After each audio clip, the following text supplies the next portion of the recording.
It's not lit. I don't like smoking in the studio. I'm going to do this video and then I'm going to go outside and smoke the cigar.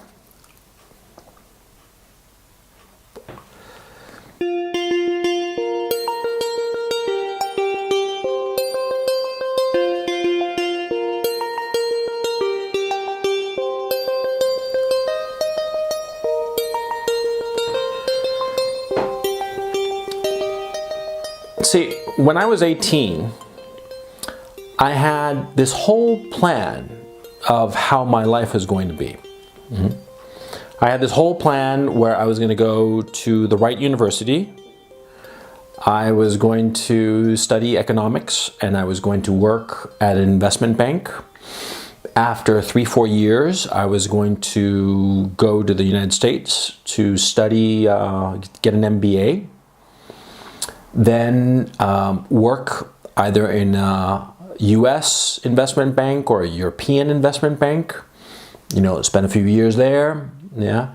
By the time I was 32, I would move back home, get married, you know, and start a family and position myself in the banking area, in the banking establishment. That was my plan when I was 18. It was this very, very clear path to what I thought was success. You know, I'm gonna follow this road, this very narrow path. And it was, in a very real sense, a dangerous path because, you know, the possibility of failure was fairly high. But it was not impossible. This whole program was very achievable.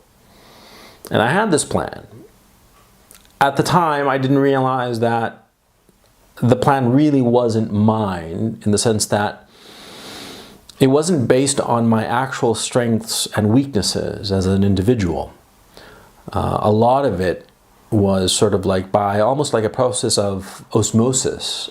I'd absorbed from the environment around me of what I ought to aspire to, of what would be like the good life. That this life that I planned for myself would be the good life.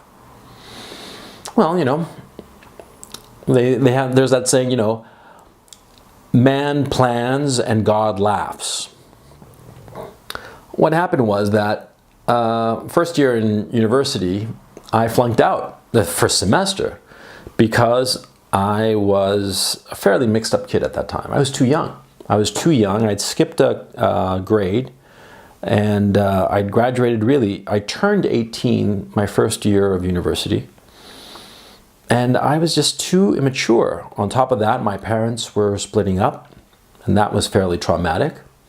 And on top of that, I'd not discovered girls, but I'd gotten good at getting girls. And so I was like trying out this newfound ability that I suddenly had of being able to get the girls that I wanted, you know, because I discovered that if I was funny, I could get the girls, and I was getting them. And so I was devoting more time to getting girls than to getting good grades. And so the inevitable happened. I got kicked out. And there started a period of about 4 years of me being basically, well, I was about to say I was basically a bum, but that's not accurate. I bummed around, I traveled around, I hitchhiked through South America, but I also, you know, established myself. I worked as an English teacher. I did different things, interesting things. Things I never would have done had I, you know, stuck to the plan and gone to university. Eventually, I decided that I wanted to go to university in the United States. I applied to Ivy League schools. I got in, and once I was in university, I realized, in college in the States, I realized it was a waste of my time. I could have learned everything that I was taught there on my own, but that's for a different conversation. My point is, see, I had a plan, and it was a very narrow plan, and it got shattered. And out of the pieces of the shattered dream, as it were, I created a new dream. Now, I'm going to tell you a few things about me. Some of them are going to sound like brags, but they're not brags. There's a point to them. I'm 49. When I was 18, that was 31 years ago. Well, in that 31-year span of time, I have been broke. I mean, I'm talking flat broke 3 times. That I was so broke I did not have money for food. That is how broke I was. Not like, broke like, oh, I only have $100,000 in the bank. No, no, no. Broke with nothing. I did not have money for food 3 times. And the last time was actually in my 30s, if you can believe it. I can't believe it. When I was, 27, 28, I went through a period of about 1.5 years where I did not get a single girl. I was an involuntary celibate for 1.5 years. I just could not get a girl. I could not get arrested, by a female cop at least. I was just a complete sexual failure for 1.5 years in my late 20s. And then a few years later, I was living in New York, and there was this one week, 7 consecutive days, where I slept with 7 different models, including one who's actually famous. You'd know her if I mentioned her name. She's not big now. She used to be big in the late 90s, early 2000s. Yes, she was in the SI swimsuit edition. But the other 6 were also pretty decent, Oh, I've been so broke that I didn't have money for food, and yet on more than one occasion, I have held a check in my hand that had 7 figures, and it had my name on it. I thought when I was 18 that success was this narrow path. It was a narrow path. It didn't have any handrails. I had to be careful. But it was not impossible. It was wide enough, and I was adept enough that I could go on this path, climb up to what I imagined was this plateau of quote-unquote success. That's what I thought.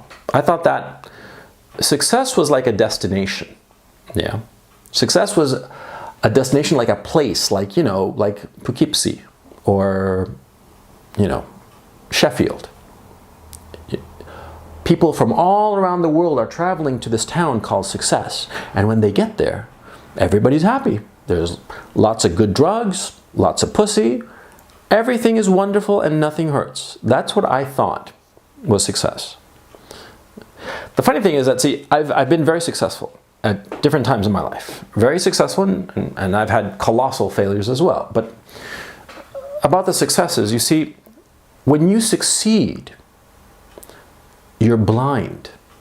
Because what happens is that, in order to reach a success, in anything that you desire, you follow a certain path. You plan and you scheme and you think that, if I do this, I'll get to the success that I want. So you follow your plan and you succeed. And what happens is that there's a confirmation bias there, you see? Because you followed a particular path and you got to the success, so you assume that that is the only path to that success, and that you are so bright and brilliant and wonderful and amazing that you figured it out and got there. You don't acknowledge the luck that you had, how luck played into your success, how luck was a determining factor in your success, as a matter of fact. You don't realize that. You certainly don't acknowledge it. You can't believe it. And that's the thing. You only realize this when you fail, even though you did everything right. Even though you did everything right, you fail. And that's happened to me more than once. It's actually happened to me quite a few times. And a couple of times on projects that took a long, long time. And you have no idea the bitterness of having done everything right and still failing. Right? Still failing. And you're like, how? I did everything right. And you go over everything and you give your failure an autopsy. You know, it's not just one autopsy. It's every day, every second of the day. Your mind goes over and over and over your failure. And you try to figure out how it was that you failed. And the thing is, see, that relentless autopsy of your failure, you learn so much there. And you learn a key issue that I have learned. That so much of your life is luck. You're lucky. You get lucky. It's not an answer that people want to hear. They don't want to hear that. You know, oh yeah, you know, I got lucky and scored $1 million. And people say, oh, you're just kidding. And the fact of the matter is, no. You really did get lucky. You just got lucky. It was just, you know, a twist of fate, a happy accident, a few things broke in the right way, in the right direction, your direction. And there you are, sitting pretty on a big success. You worked, sure, of course you worked. You worked and you got lucky and you got the success. But you needed the luck. And you needed the work too. I mean, you have to work in order to accede to that luck, to that good fortune. But the good fortune plays a huge role.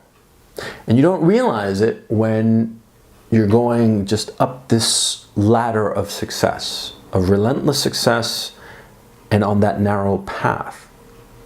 You only realize this when you fail. And see, here's my point. We all want to lead the good life. Western philosophers have been arguing and debating what constitutes a good life. They've been arguing this problem for 3,000 years. It is the central problem of Western philosophy. But you see, in my own experience, what I've discovered is that, see, happiness, the good life, it's not success, and certainly not failure. But it's not succeeding, and it's not failing. It's the space in between the two.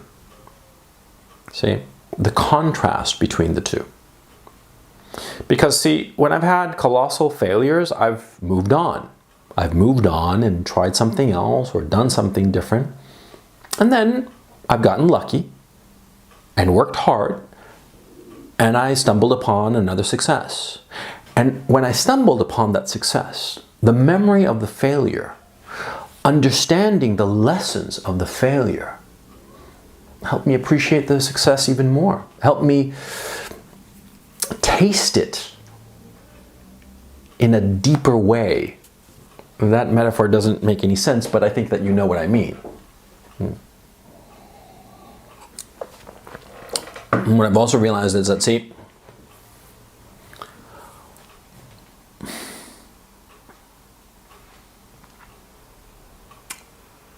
sometimes when you have shattered dreams and they're just lying in pieces all around you, the smart thing to do, and follow my metaphor here, the smart thing is to gather up all these pieces and just throw them up in the air and let them fall and see what shape they turn into.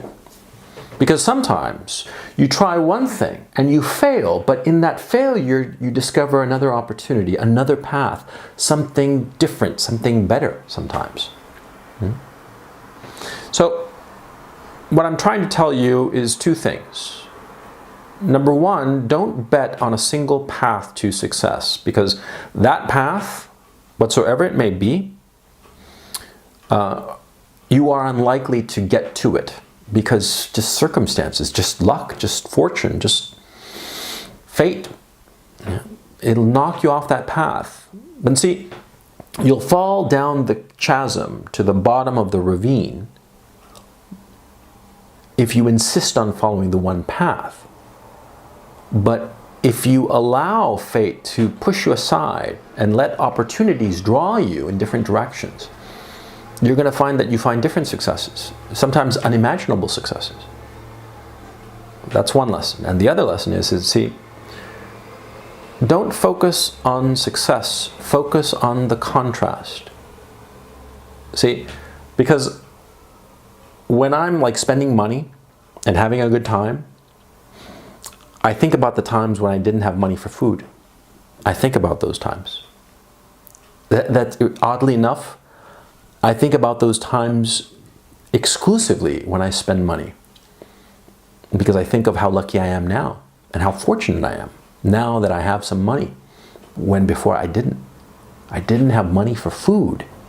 And yet here I am enjoying money, buying something that'll give me pleasure or amusement or what have you.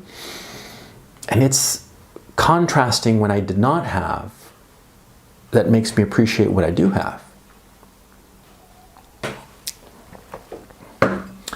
Okay, I'm going to go and smoke my cigar. Tomorrow I'm traveling. I'm going to Ukraine. That'll be fun. And yeah. Talk to you soon.